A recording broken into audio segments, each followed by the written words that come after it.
اليوم أنا تحديدا من العبادي للعطور، عنده تشكيلة واسعة من العطور، واليوم أنا جاية عشان أغطي لكم العطور البديلة. عنده سولو أكثر مبيعا، أكوانوفا، وبعد عنده عطور بديلة مرة ممتازة. ويلا ناخذ فاصل إعلاني.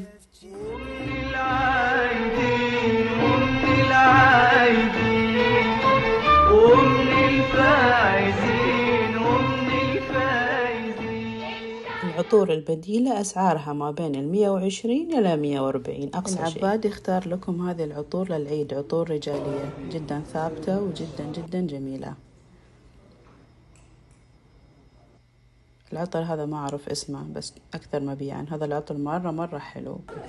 وفي عندهم مجموعة من العطور البديلة الرجالية والنسائية، وأسعارهم تتراوح بين 120 وبين 140.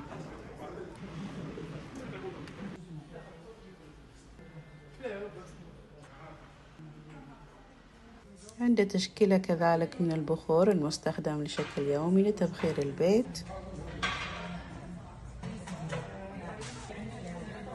وحياكم الله. باختصار شديد، العبادي للعطور يوفر لكم جميع العطور النسائية والرجالية، البراند والبديل، فخلوا عطوركم للعيد تكون من العبادي للعطور. تحياتي، أنا عزيزة، العبادي للعطور.